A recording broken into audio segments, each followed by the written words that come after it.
नमस्कार, मैं हूं आपके साथ सोनिया। बुलेटिन की शुरुआत करेंगे।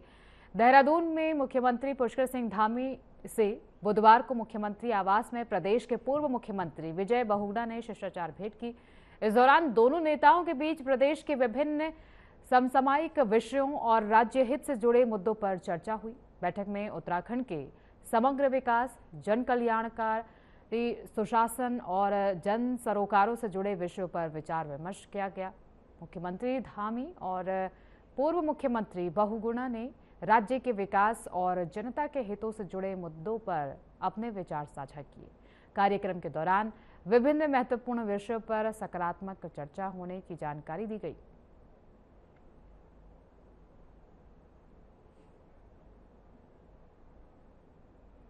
तो सीएम धामी से पूर्व सीएम बहुगुणा ने मुलाकात की। राज्य हित के मुद्दे पर दोनों नेताओं के बीच चर्चा हुई और विकास जन कल्याण पर मंथन किया गया। तो तस्वीर आपको दिखा रहे हैं, जहां दोनों नेताओं ने राज्य के विकास को लेकर चर्चा की। किस तरीके से उत्तराखंड राज्य को आगे बढ़ाया जाए, विकसित राज्य के रूप में प्रदेश को आगे बढ़ाने को लेकर इस मुलाकात में चर्चा की गई है। विकास और जन कल्याणकारी योजनाओं को लेकर भी इसमें विस्तार से दोनों नेताओं के बीच बातचीत हुई। वहीं साहित्य के मुद्दों पर भी इसमें चर्चा की गई। विकास और जन कल्याण पर मंथन किया गया। देहरादून के परेड ग्राउंड में राहुल गांधी के 17 जुलाई के प्रस्तावित कार्यक्रम से पहले देर रात तनाव की स्थिति बन गई। कार्यक्रम का सामान लेकर पहुंचे ट्रकों को मैदान में प्रवेश से रोके जाने पर कांग्रेस कार्यकर्ताओं ने विरोध प्रदर्शन किया। इस दौरान पुलिस ने बैरिकेडिंग कर कार्यकर्ताओं को रोकने का प्रयास किया, जिससे धक्का मुक्की की स्थिति भी पैदा हो गई। कांग्रेस ने प्रशासन पर कार्यक्रम में बाधा डालने का आरोप लगाया, जबकि प्रशासन का कहना है कि आवश्यक अनुमति नहीं मिलने के कारण कार्रवाई की गई।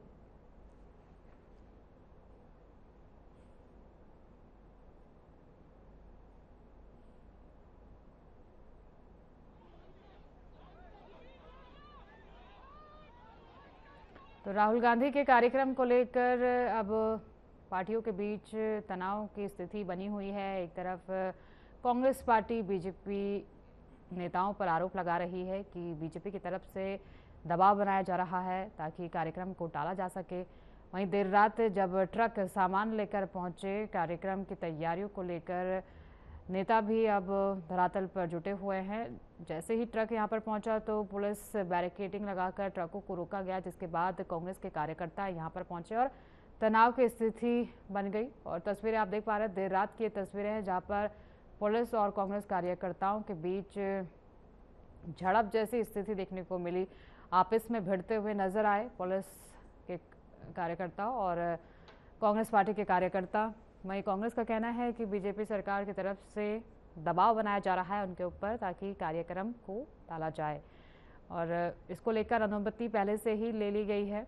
हालांकि 17 जुलाई को राहुल गांधी यहां पर आने वाले हैं, जिसके लिए कांग्रेस की तरफ से तैयारियां पूरी कर ली गई हैं। हालांकि जब परेड ग्राउंड पर देर रात सामान से लदे ट्रक यहां पर पहुंचे तो पुलिस ने बैरिकेडिंग लगाकर ट्रकों को रोक दिया, जिसके बाद कांग्रेस के कार्यकर्ता उग्र हो गए और सड़क पर प्रदर्शन करने लगे। दोनों के पुलिस प्रशासन और कार्यकर्ताओं के बीच हिंसक झड़प जैसी स्थिति भी देखने को मिली, जिससे क्षेत्र में तनाव फैल गया। हालांकि अभी स्थिति नॉर्मल है और 17 जुलाई को लेकर कांग्रेस पूरी तैयारी में जुटी हुई है। युवाओं के साथ सीधा ये कार्यक्रम होगा। युवाओं को संबोधित करते हुए राहुल गांधी नजर आने वाले हैं, जिसके लिए कांग्रेस युवाओं से सीधा संवाद कर रही है। जमीन पर युवाओं को इस कार्यक्रम से जोड़ने की मुहिम चलाई गई है। आगामी विधानसभा चुनाव को देखते हुए बीजेपी ने बूथ स्तर पर संगठन को और सक्रिय करने की तैयारी तेज कर दी है। बीजेपी विधायक विनोद चमोली ने कहा कि पार्टी की सबसे बड़ी ताकत उसका बूथ स्तर का संगठन है। उन्होंने बताया कि बूथ अध्यक्ष से लेकर पन्ना प्रमुख तक कार्यकर्ता घर घर पहुंचकर लोगों से संपर्क करेंगे और सरकार की जन कल्याणकारी योजनाओं और पार्टी कार्यक्रमों की जानकारी आम जनता तक पहुंचाएंगे। चमोली ने कहा कि चुनाव नजदीक है, इसीलिए संगठन को और मजबूत बनाते हुए कार्यकर्ताओं को सक्रिय किया जा रहा है। तो 2027 के विधानसभा चुनाव से पहले अब बीजेपी बूथ स्तर पर सक्रिय नजर आ रही है। घर घर कार्यकर्ता पहुंचेंगे। पन्ना प्रमुख लोगों को बीजेपी सरकार के प्रति वोट के लिए आकर्षित करने की कोशिश करेंगे। तो वहीं विनोद चमोली ने कहा कि बूथ स्तर तक जाकर संगठन को मजबूत करने का काम किया जा रहा है और जनता एक बार फिर उन पर भरोसा जताएगी, यही उम्मीद बीजेपी की तरफ से की जा रही है। तो 2027 के चुनाव से पहले एक तरफ कांग्रेस पार्टी पूरी तैयारी में जुट गई है, अभी से सरकार को घेर रही है। कई मुद्दों को लेकर सवाल किए जाते हैं सरकार से कांग्रेस नेताओं की तरफ से। वहीं बीजेपी भी कई मुद्दों को लेकर पलटवार करती हुई नजर आती है और अब विनोद चमोली जो बीजेपी के विधायक हैं, उनकी तरफ से कहा गया है कि बूथ स्तर तक कार्यकर्ता अब जमीन पर जुटेंगे और पार्टी को और संगठन को और मजबूत करने की कोशिश की जाएगी उनकी तरफ से। तो सक्रियता बढ़ा दी गई है। बीजेपी के कार्यकर्ता बूथ स्तर तक जुट चुके हैं। चुनाव से पहले संगठन मजबूती पर बीजेपी जोर देती हुई नजर आ रही है। सत्ता में वापसी की पूरी कोशिश बीजेपी की तरफ से की जा रही है। 2027 के विधानसभा चुनाव की तैयारियां अभी से ही शुरू कर दी है। हालांकि बीजेपी के नेता अपनी जीत को लेकर आश्वस्त हैं। कई मुद्दों को लेकर कांग्रेस को घेरने की और कांग्रेस पार्टी भी बीजेपी को घेरने की पूरी कोशिश करती रही है, लेकिन बीजेपी के विधायकों का कहना है कि एक बार फिर जनता उन पर विश्वास जताएगी। जो जन कल्याणकारी योजनाएं सरकार की तरफ से चलाई जा रही हैं, उनसे जनता खुश है। हम लोग बूथों पर निरंतर कार्य करते हैं। बूथ स्तर तक हमारा संगठन है। हमने बूथ अध्यक्ष पर केंद्रित संगठन, बल्कि वहाँ से आगे हम पन्ना प्रमुख तक गए हैं और हम लोग लगातार उस पर काम कर रहे हैं। लेकिन अब क्योंकि पार्टी के कार्यक्रम चल रहे हैं, उन कार्यक्रमों को लेकर घर घर जाकर उन कार्यक्रमों का प्रचार प्रसार वो टीम हमारी करेगी जो बूथ स्तर पर हम लोगों ने पहले ही गठित की है। आपको ध्यान में होगा, हमारे जितने मन की बात के कार्यक्रम होते हैं ये बूथ स्तर पर होते हैं। हमारे हरेरा के जो कार्यक्रम होते हैं ये बूथ स्तर पर होते हैं। तो हमारे बहुत सारे कार्यक्रम ऐसे हैं जो बूथ स्तर पर पहले ही होते आए हैं। अब क्योंकि जैसे जैसे समय आगे बढ़ रहा है, पार्टी के कार्यक्रम आ रहे हैं, चुनाव भी नज़दीक आ रहा है, तो उन कार्यक्रमों को लेकर बूथों को सक्रिय करके और वो आम जन तक बूथ हमारे कार्यकर्ता जाएंगे। इस प्रकार का हमारा अभियान है।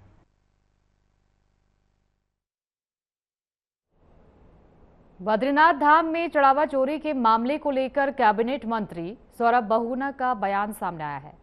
मंत्री सौरभ बहुगुणा ने साफ कहा कि ब्राह्मण पुजारी मंदिर में चोरी जैसी घटना को अंजाम नहीं दे सकते।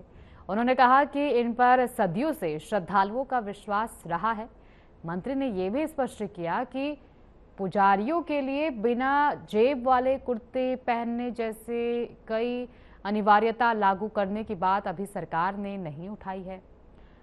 हालांकि चढ़ावा चोरी के मामले में उन्होंने ये जरूर कहा कि अगर किसी की संलिप्तता इसमें आती है तो दोषियों को कठोर सजा देने का काम सरकार करेगी। उन्होंने कहा कि पारदर्शिता और व्यवस्था बनाए रखने के लिए जो नियम बनेंगे उन्हें सभी को स्वीकार करना होगा। तो बद्रीनाथ चढ़ावा चोरी पर मंत्री का बयान सामने आया है। उन्होंने पंडितों और पुरोहितों पर आरोप लगाने वाली बातों से इनकार किया। उन्होंने कहा कि मंदिर के पुजारी और पंडित पर लोगों का भरोसा होता है और वो ये काम नहीं कर सकते। हालांकि ये खबर भी आ रही थी कि अब पुजारियों को बिना जेब वाले कुर्ते पहनने होंगे। इसको लेकर उनकी तरफ से ये स्पष्ट किया गया है कि सरकार की तरफ से अभी इस पर कोई नियम लागू नहीं किया गया है।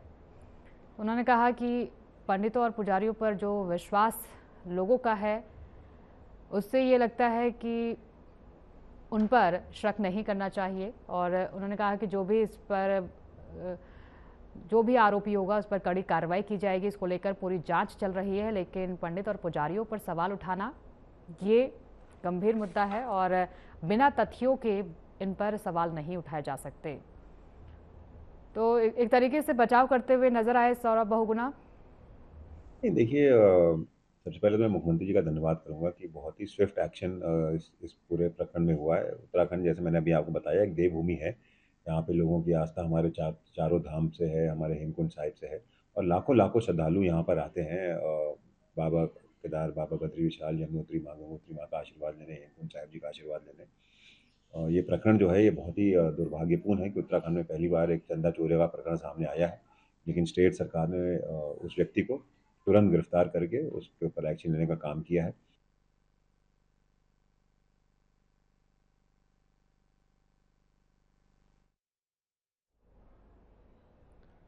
उत्तराखंड की खेल मंत्री रेखा आर्या ने विधानसभा स्थित कार्यालय में खेल विभाग के अधिकारियों के साथ समीक्षा बैठक की। बैठक में नई खेल नीति 2026 को लेकर विस्तृत चर्चा की गई। मंत्री ने कहा कि वर्तमान जरूरतों को देखते हुए खेल नीति 2021 में बदलाव कर नई खेल नीति तैयार की जा रही है। इसके लिए खिलाड़ियों, खेल प्रेमियों और आम जनता से सुझाव आमंत्रित किए गए हैं। उन्होंने बताया कि सुझाव ऑनलाइन पोर्टल, ईमेल और क्यूआर कोड के माध्यम से अगले 15 दिनों के भीतर भेजे जा सकते हैं।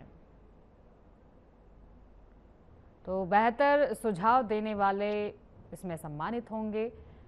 नई खेल नीति 2026 पर मंथन किया जा रहा है। खिलाड़ियों से मांगे गए हैं सुझाव। बेहतर सुझाव देने वाले खिलाड़ियों को सम्मानित भी किया जाएगा, रेखा आर्या की तरफ से कहा गया है। तो अब नई खेल नीति को लेकर सभी खिलाड़ियों से सुझाव मांगे गए हैं और जो बेहतर सुझाव देगा उन्हें सम्मानित भी किया जाएगा। उत्तराखंड में खेल प्रतिभाओं की कमी नहीं है, सरकार भी हमेशा से कहती रही है और खेल मंत्री रेखा आर्या अब युवाओं को प्रोत्साहित करने के लिए नए नए नीतियां लागू कर रही हैं। खेल नीति में अपडेट के लिए नए सुझाव मांगे गए हैं ताकि प्रदेश के युवाओं को खेल के प्रति, खेल के जरिए आगे बढ़ाया जा सके।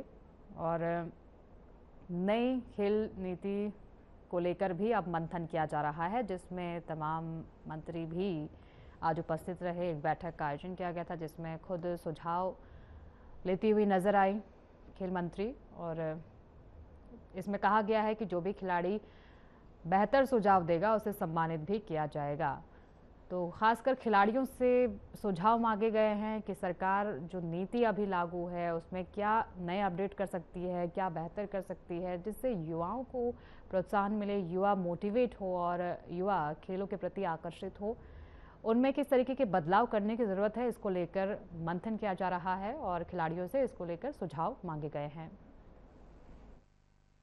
देखिए, आज उत्तराखंड की खेल पॉलिसी को लेकर चर्चा की गई है और खेल पॉलिसी जो हमारी 2021 की बनी हुई थी उसमें वो समय आ चुका है जब उस नीतियों का परीक्षण भी हुआ है, समीक्षा भी हुई है।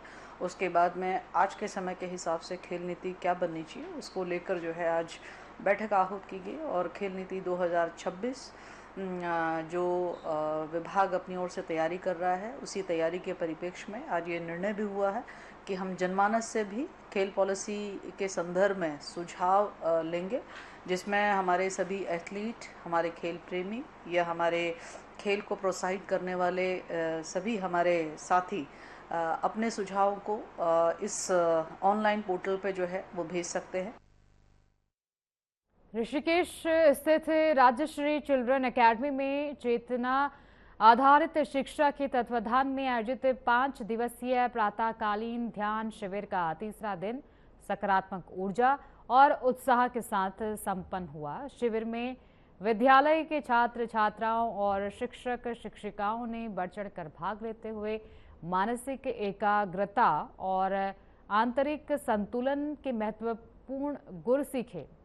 मुख्य शिक्षक हरनाम सिंह राजपूत के मार्गदर्शन में प्रतिभागियों को श्वास संतुलन, ऊर्जा जागरण और ध्यान की विभिन्न विधियों का अभ्यास कराया गया। इस अवसर पर विद्यालय प्रबंधन ने शिविर से जुड़े प्रशिक्षकों और पदाधिकारियों का पारंपरिक रूप से सम्मान भी किया।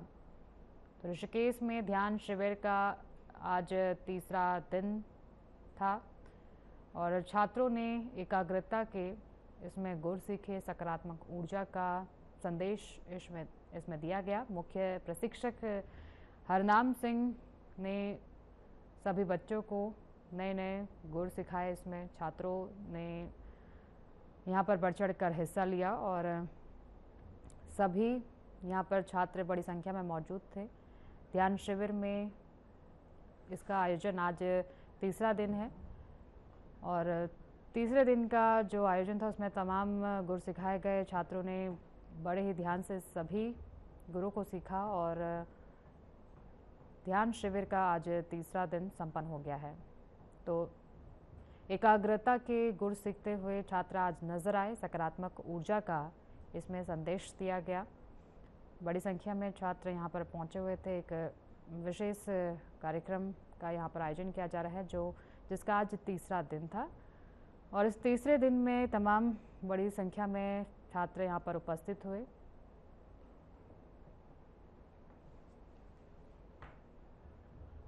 देहरादून के उत्तरांचल प्रेस क्लब में श्री राम मंदिर समिति, दीपलोक कॉलोनी और श्री जगन्नाथ यात्रा आयोजन समिति ने संयुक्त प्रेस वार्ता कर 29वीं गुंडीचा श्री जगन्नाथ यात्रा की जानकारी दी। समिति के अनुसार उड़ीसा के श्री जगन्नाथ पुरी मंदिर की परंपरा पर आधारित ये भव्य यात्रा 16 जुलाई 2026 को निकाली जाएगी। यात्रा में भगवान श्री जगन्नाथ, बलभद्र और माता सुभद्रा की आकर्षक झांकियां शामिल होंगी।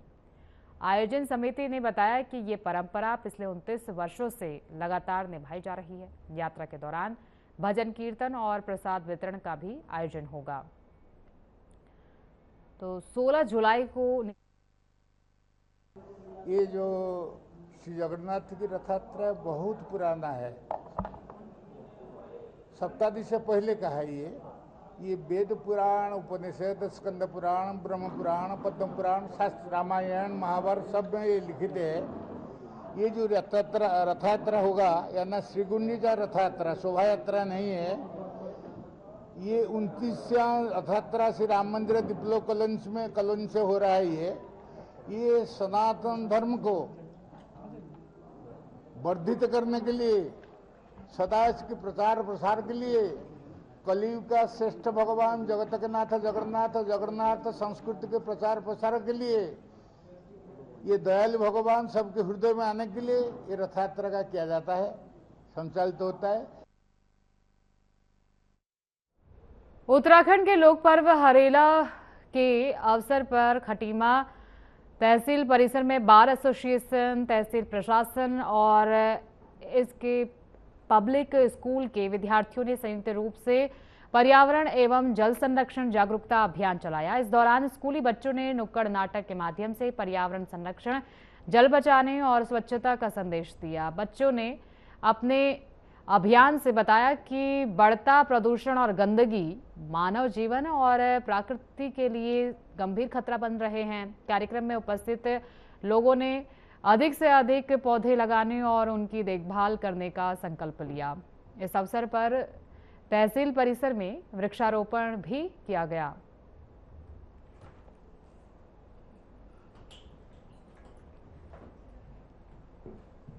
के पब्लिक स्कूल के द्वारा और तहसील प्रशासन के द्वारा एक जॉइंट ड्राइव चलाई गई और एक जागरूकता अभियान भी चला गया। और हरेला का जो हमारा उत्तराखंड का पर्व है इसके दृष्टिगत भी एक कार्यक्रम आयोजित किया गया। सभी से तो इसमें जो है वो जल संरक्षण और पर्यावरण संरक्षण और कूड़े का सही निस्तारण के संबंध में एक मैसेज दिया गया। मेरा सभी से अनुरोध है कि हम अपने जो पर्यावरण है उसको बचाने के लिए ऐसे ही प्रयास करते रहें और जो हमारा हरेला का पर्व है उसको बड़ी धूमधाम से और उसमें सभी पार्टिसिपेट करें, जिससे कि जो है वो पर्यावरण के लिए हम जो अपना जो कंट्रीब्यूशन है उसको दे सकते के पर्व में एसके पब्लिक स्कूल और एसडीएम स्कूल द्वारा जो संयुक्त रूप से पेड़ का लगाने का जो मुहिम यहाँ पर चलाई गई थी, एक पेड़ माँ के नाम का जो संदेश यहाँ पर जो दिया गया है, केवल पेड़ लगाना ही हमारा मकसद नहीं, पेड़ को संरक्षित करना है। जब तक हम पेड़ को संरक्षित नहीं करेंगे तब तक इस मुहिम को हम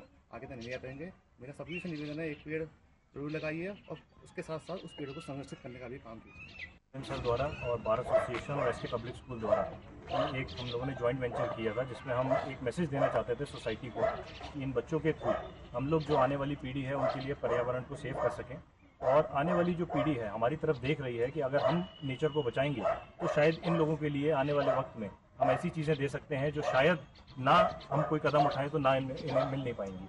तो हम लोग नेचर के लिए एक प्लांटेशन ड्राइव, हम रिवर्स बचाने के लिए एक ड्राइव और ऐसे कई मैसेजेस देना चाह रहे हैं सोसाइटी को कि हम लोग आने वाली जनरेशन के लिए ये चीज़ें बचा के रखें। आपका शुभ नाम? मेरा नाम Rajendra Singh sir, academic director school. Haldwani के 3 पानी बाईपास पुल पर दर्दनाक सड़क हादसा हुआ जिसमें 4 लोगों की मौत हो गई। हादसे के बाद पुलिस और प्रशासन हरकत में आ गया है, जिस पर स्थानीय लोगों का कहना है कि बाईपास का ये मोड़ पहले भी कई हादसों का गवाह बन चुका है। SSP Nainital doctor Manjunath TC ने घटनास्थल का निरीक्षण कर सड़क की बनावट, पुल के घुमाव और अन्य तकनीकी पहलुओं को खोजा। साथ ही उन्होंने अधिकारियों को हादसे के कारणों की वैज्ञानिक जांच कराने और भविष्य में ऐसी घटनाओं को दोबारा होने से रोकने के लिए रिपोर्ट तैयार करने के निर्देश दिए। साथ ही सड़क सुरक्षा मानकों का कड़ाई से पालन सुनिश्चित करने को कहा। तो यहाँ पर जो है भीषण सड़क दुर्घटना हुआ है, जिसमें बहुत ही दुर्भाग्यपूर्ण जो 4 हमारे लोगों का जो है मृत्यु कारित की गई है। तो सुप्रीम कोर्ट का रूल भी है और शासन द्वारा समय समय पर नियम भी है। तो जहाँ पे भी मोर देन 2 डेथ्स होता है एसपी जाते हैं, जबकि हमारा SP city Haldwani, SP Nainital, SP crime सब ने पहुँच गए थे। मेरे द्वारा भी इस बार जो है एक बार घटना का एक ज्वलंत मतलब बारीकी से देखने के लिए और सारी चीज़ों को धरातल पर समझने के लिए मैं यहाँ पर आया हूँ। और चीज़ें जो है हम समझ रहे हैं कि किस तरीके से गाड़ी कौन सी आ रही थी, दूसरी गाड़ी किस डायरेक्शन से आ रही थी। Everything we are trying to understand. Roorkee में बड़ा हादसा होते होते टल गया। बता दें कि रेलवे स्टेशन के पास चलते समय अचानक एक इलेक्ट्रिक स्कूटी में आग लग गई। स्कूटी सवार युवक ने सूझबूझ दिखाते हुए तुरंत वाहन से कूदकर अपनी जान बचा ली। देखते ही देखते आग ने पूरी स्कूटी को अपनी चपेट में ले लिया और वो धूं कर जलने लगी। इस घटना में कोई जनहानि नहीं हुई है, लेकिन स्कूटी पूरी तरह जलकर राख हो गई है।